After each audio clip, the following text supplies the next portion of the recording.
자, 여러분 11주차입니다. 11차 첫 시간인데 오늘은 해외 시장 진출 방식 중에서 오늘 계약 방식을 이야기한다고 했죠. 지난 시간에 이제 수출 방식을 얘기했고 오늘 이제 계약 방식에 대해서 할 수 있도록 그렇게 합시다. 계약이라는 건 뭘까요? 여러분? 계약. 해외 시장을 진출하는데 계약 방식으로 간다. 계약, 컨트랙트.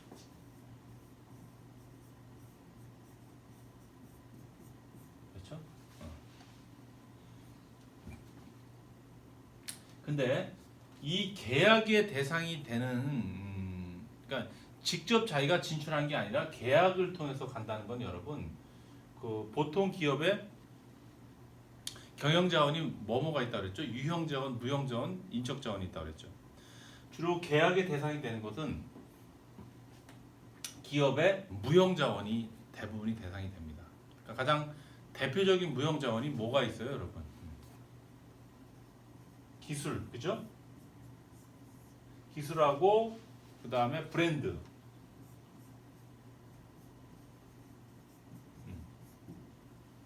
그래서 이러한 계약 방식에 의한 해외 시장 진출 방법의 유형을 보면은 라이센싱이 있어요, 여러분.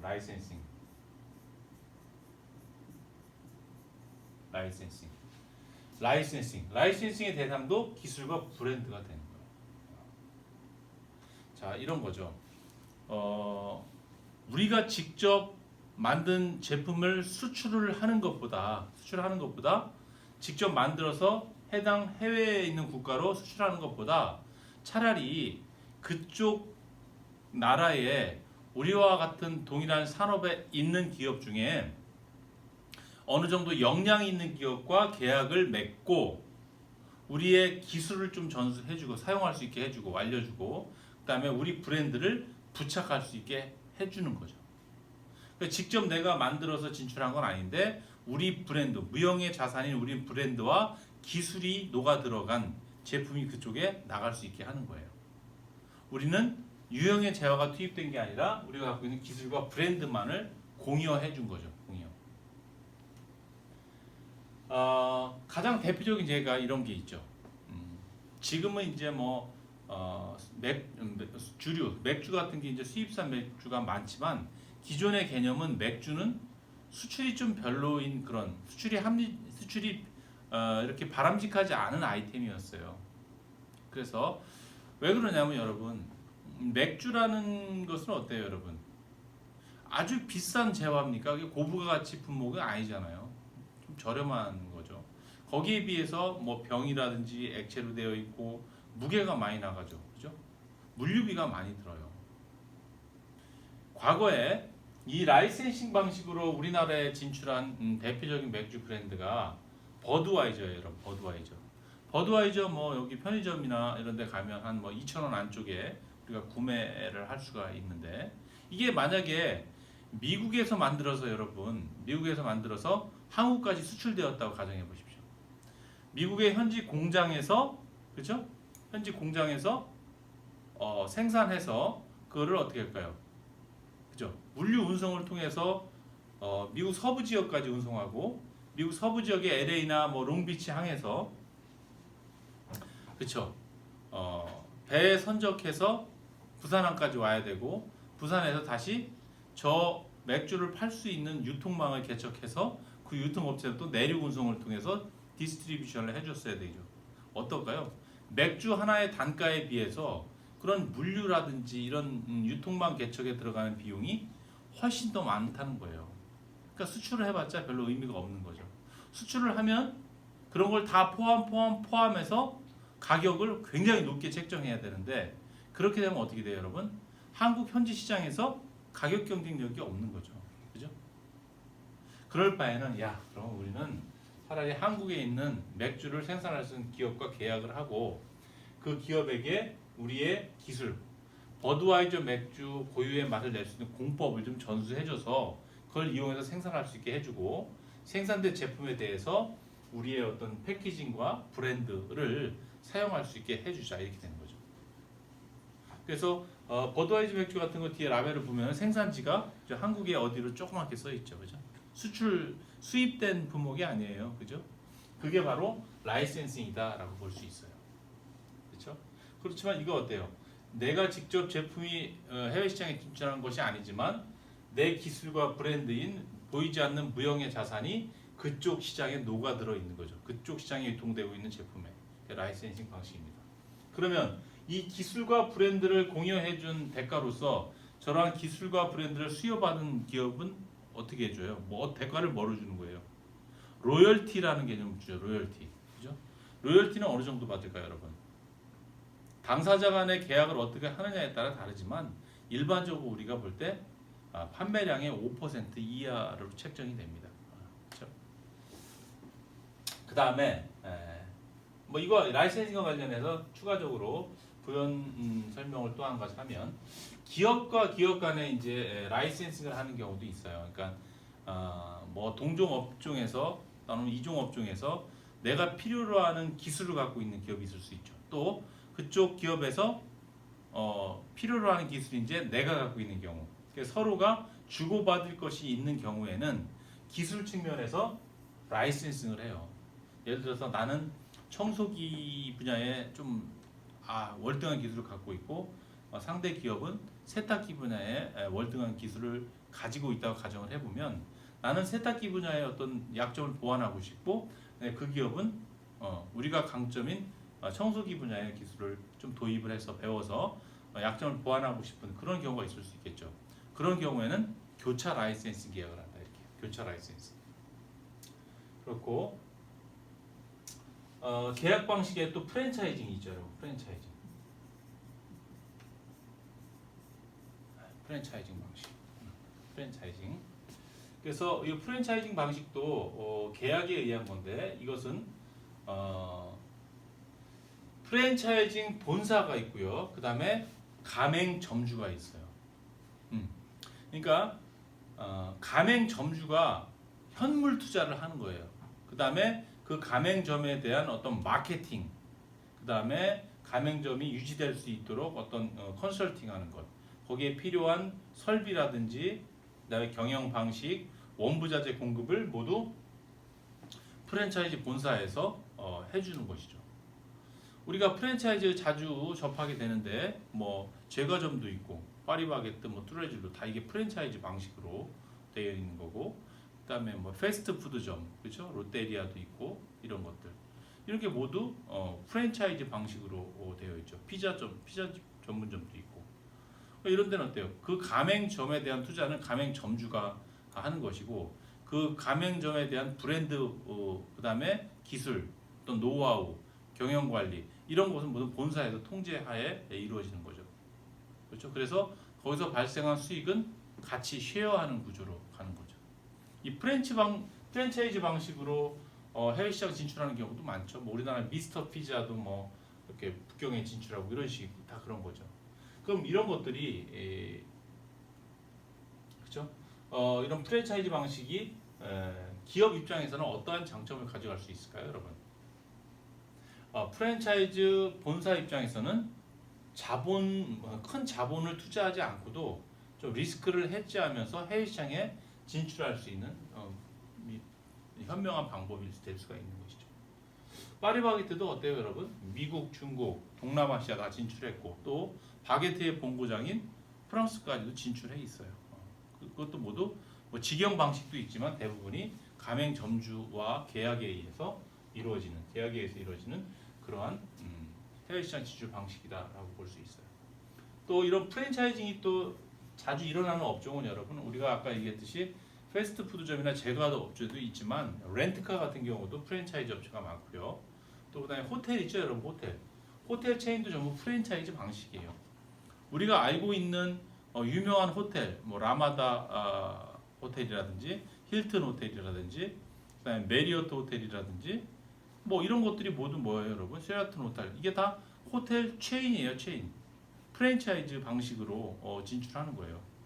우리나라에 있는 거 다 그죠? 유명한 호텔들은 전부 외국계 프랜차이즈 호텔이죠. 다만 프랜차이즈 호텔 업종은 어때요, 여러분? 가맹점주가 개인이 하기 어렵죠. 막대한 돈이 들어가야지 가맹점이 될 수 있으니까.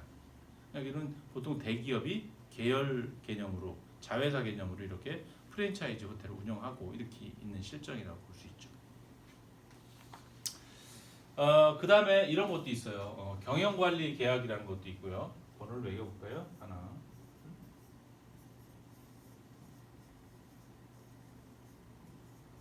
경영관리 계약.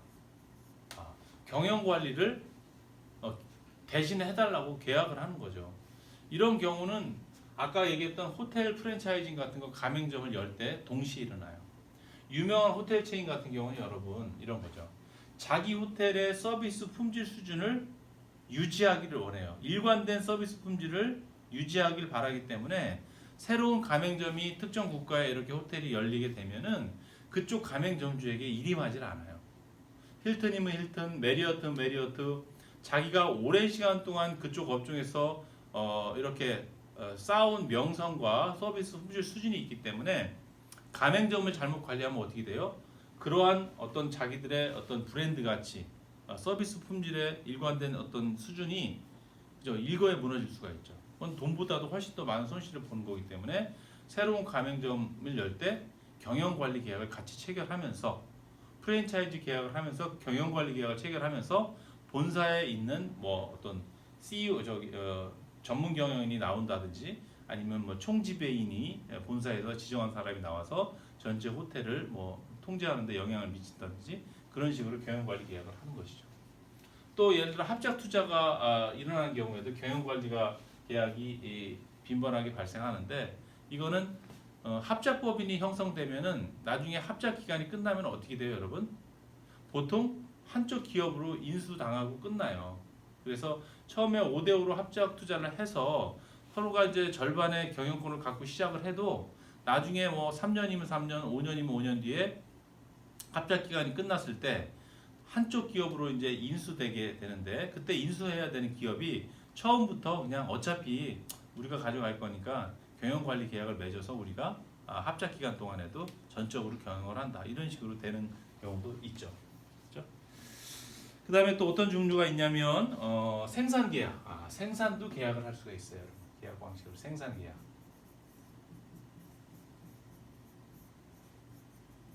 이게 뭐 보통 제일 흔한 게 이제 OEM 방식 들어봤죠, 여러분? 하청. 이것도 계약이죠, 계약. 계약이죠. OEM. 오리지널 이퀴프먼트. 이퀴프먼트 매뉴팩처링. 이렇게 되죠.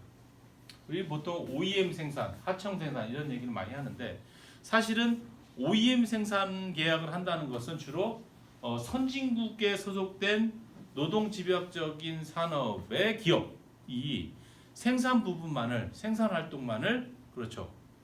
타국에 있는 기업과 계약을 하는 거죠. 그렇죠? 생산 계약 하는 거죠. 그렇죠? 그래서 뭐 거기에 필요한 제품 어떤 그 요구 조건과 그다음에 품질 수준 이런 거에 대한 거를 요구하게 되고 또 그렇게 준수하기에 해당 국가의 기술 수준이 낮으면 기술 전수까지 해줘 가면서 이렇게 생산 계약을 하게 됩니다. 이 생산 계약은 거꾸로 글로벌 기업 본사 입장에서는 생산 부분을 해외에 계약하게 되는 거고 그 생산 계약을 받은 수주한 하청 기업 입장에서는 어때요, 여러분?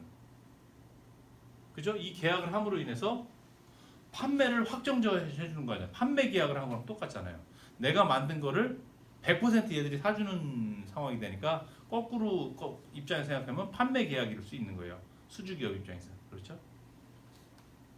이런 것들이 계약 방식이라고 볼 수 있고 그 다음에 이런 경우도 있어요. 해외 시장 진출할 때 여러분 좀 특이한 경우로 턴키 방식이라는 것도 있어요. 턴키 계약, 턴키 방식, 턴키 계약, 턴키 열쇠를 던진다. 그죠? 이건 뭐냐면 보통 건설 입찰이나 아니면은 플랜트, 그죠? 플랜트 수출 같은 거 할 때, 설비 수출을 할 때 이런 턴키 계약 방식에 의한 계약이 이루어지는데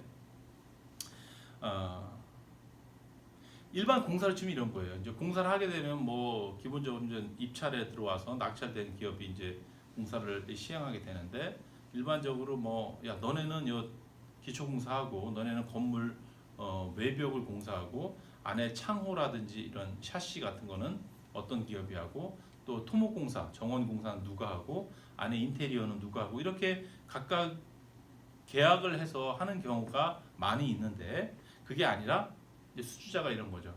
그냥 우리가 요구하는 그런 건물의 용도는 이거고 이런 사이즈로 해서 요 금액 내에서 짓고 내가 바로 쓸 수 있게 해줘. 일임 해줄 테니까 그렇게 해서 나한테 키만 넘겨줘. 이게 바로 턴키 방식이에요. 일일이 관여하지 않고 내가 요구하는 일괄적인 조건만 제시하고 한 개 기업한테 네가 알아서 하고 나한테 키만 넘겨줘. 이게 턴키 방식이죠. 그래서 이런 경우가 해외 진출에 많이 쓰이는 경우는 나라에서 플랜트 수출을 할 때 예를 들어서 우리나라가 원전 공사를 수주했다. 리비아 대수로 공사를 수주했다. 이건 뭐 플랜트 사업이죠. 플랜트 사업도 해외 시장 진출을 하는 거예요. 우리의 기술력으로. 그래서 턴키 방식으로 수주했다. 이렇게 되는 거죠. 그것도 계약에 의한 해외 시장 진출이죠. 또 이제 턴키 플러스라는 개념도 있는데 키만 던져주지 말고 실제 사용자가 사용하면서 운영을 제대로 하는지까지도 좀 도움을 달라. 사용 설명서에 맞춰서 제대로 하고 있는지 끝까지 완벽하게 운영할 수 있을 때까지 도움을 주는 계약, 턴키 플러스 이렇게 얘기합니다. 그래서 해외시장 진출 방법인 계약에 대해서도 오늘 알아봤습니다. 그래서 지난 시간에 이제 수출했고 지금 계약을 했고 다음 시간에는 해외 직접 투자인데 해외 직접 투자 파트는 좀 두 가지 파트로 나눠서 설명을 드릴 수 있도록 하겠습니다. 그래서 단독 투자, 합작 투자, 그 다음에 신설 투자, 인수합병. 그래요. 오늘 여기까지 하겠습니다. 수고했습니다.